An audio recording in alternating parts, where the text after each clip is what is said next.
नमस्कार. मालिकेच्या उद्याच्या भागामध्ये आपल्याला पाहायला मिळणार आहे की रुपाली इकडे वारंवार प्रश्न विचारत असते. स्वप्नील सरांना म्हणत असते की अहो तुम्हाला काय वाटते सांगा ना.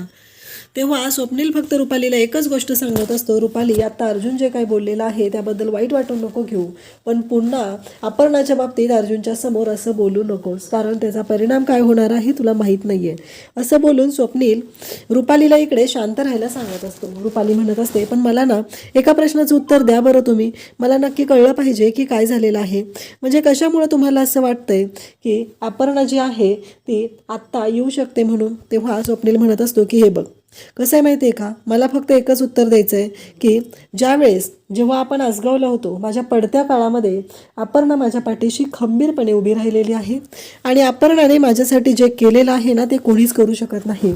अपर्णा ही माझ्यासाठी माझी छोटी बहीण आहे आणि तिनं माझी छोट्या बहिणीसारखीच काळजी घेतलेली आहे. माझ्याशी सर्व गोष्टी तिने माझ्यासाठी केलेल्या आहेत. इव्हन सरकारांच्या विरोधात ती माझ्यासाठी उभी राहिलेली आहे, माझ्या पाठीशी खंबीरपणे उभी राहिली.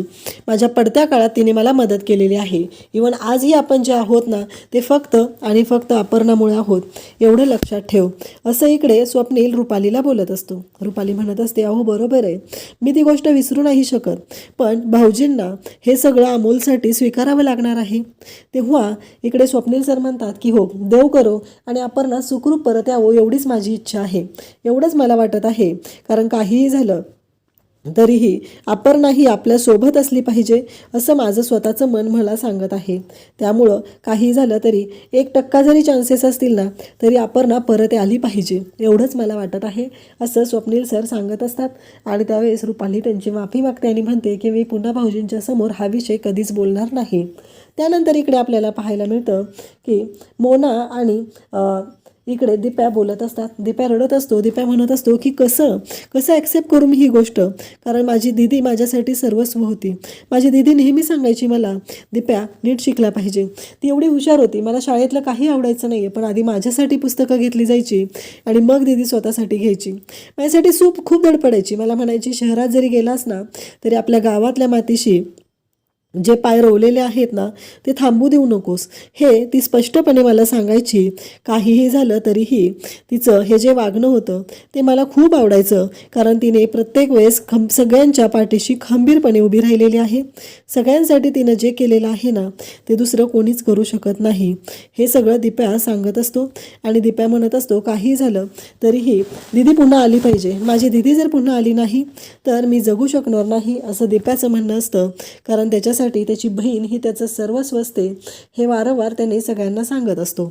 त्याचबरोबर इकडे आपल्याला पाहायला मिळतं की या सर्व गोष्टी जेव्हा घडत असतात तेव्हा मोना पण रडत असते. मोनाला पण वाईट वाटत असतं, कारण मोनाचं असं म्हणणं असतं की काहीही झालं तरीही महत्त्वाची गोष्ट आहे ती म्हणजे की भाऊजी अर्जुन भाऊजींसाठी हे सगळं करणं गरजेचं आहे आणि अमोलसाठी आपल्याला ही गोष्ट ॲक्सेप्ट करावी लागणार आहे. हे सगळं मोनाचंही बोलणं सुरू असतं. त्याचबरोबर इकडे आता जीजी स्वतः पोलीस स्टेशनला आलेला असतो आणि जीजीचं असं म्हणणं असतं की एवढ्या लोकप्रतिनिधी म्हणून आम्ही इथं आलेलो आहे, पोलिसांना काही मदत हवी आहे का ते पाहण्यासाठी आलेलो आहे असं जीजी म्हणत असतो. जीजीचं म्हणणं असतं की काही झालं तरीही मॅडमचा तपास हा व्यवस्थित झालाच पाहिजे आणि त्याचे टपोरी जे फंटर असतात त्यांनाही त्याने सोबत आणलेलं असतं. ह्या सर्व गोष्टी घडत असतात. तेव्हा मात्र इकडे अर्जुन तिथं पोलीस स्टेशनमध्ये नसतो. आर्या आलेली असते आणि आर्या म्हणत असते की अजून तपास आमच्या बाजूने चालू आहे, तुम्ही त्याच्यामध्ये नाही पडलात तरी चालेल, आम्हाला आता सध्या गरज नाही.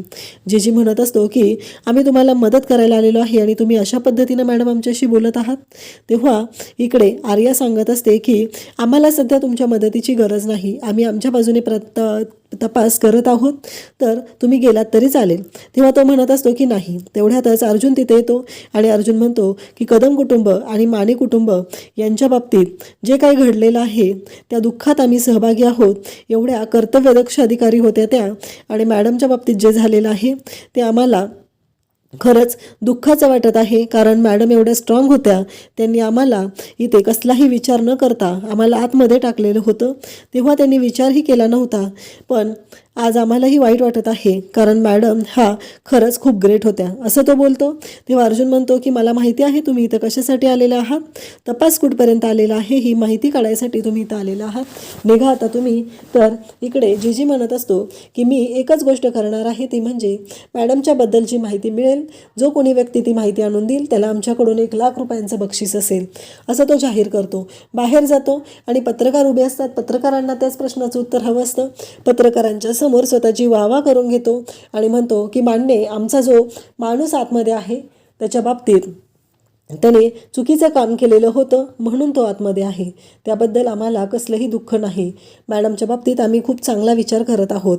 इकडे आर्याला अर्जुन म्हणत असतो की कुठंपर्यंत तपास आलेला आहे. आर्या त्या गोष्टी सांगत असते. तेव्हा अर्जुन ती फाईल बघते आणि मग अर्जुन तो फाईल बघतो आणि तेव्हा आर्याला म्हणू लागतो की एक गोष्ट लक्षात ठेव आर्या, आत्तापर्यंत मला मान्य आहे सगळा तपास तू केलेला आहे, पण आत्ता ह्या कागदांचा काहीही उपयोग नाही. असं म्हणत अर्जुनने ते सगळे पेपर आहेत ते टराटरा फाडलेले असतात आणि इकडे आर्याला सांगितलेलं असतं की हा जो तपास आहे तो इथंच थांबलेला आहे, आता पुढे मी पुन्हा स्वतः नव्याने तपास चालू करणार आहे आणि सगळं सत्य पुन्हा समोर आणणार आहे, असं अर्जुन सांगत असतो. आणि अर्जुन म्हणत असतो की ह्या सगळ्या गोष्टी पुन्हा शोधण्यात येणार आहेत आणि काहीही झालं तरीही आप्पीचा शोध मी स्वतः घेणार आहे आणि जोपर्यंत मी ही केस क्लोज करत नाही तोपर्यंत ही केस क्लोज होणार नाही. हा निर्णय अर्जुनने घेतलेला असतो आणि अर्जुनने सांगितलेलं असतं की काहीही झालं तरीही आप्पीला मी शोधून आणणार आहे आणि तो आर्याची माफी मागतो. इकडे बापू रडत असतात. बापू म्हणत असतात की मला जगायचीच इच्छा नाही आहे, मी माझ्या आप्पीशिवाय कसं जगणार आहे. स्वतःच्या मोठ्या भावाचं स्वप्न उराशी बाळगून एवढ्या आसगावसारख्या छोट्या गावातनं माझी आप्पी कलेक्टर झाली खरंच. तेव्हा इकडे कदम पण म्हणत असतात की माझं पोरगं पण आणपाणी विसरून तिचा शोध घेत आहे आणि ते दोघंही रडत असतात. त्याचबरोबर इकडे आपल्याला पाहायला मिळतं की अमोल मात्र रडत असतो. अमोल म्हणत असतो की अप्पू मा म्हणत तो उठलेला असतो आणि तो दाडकन जागा होतो. सगळेजण धावत जातात.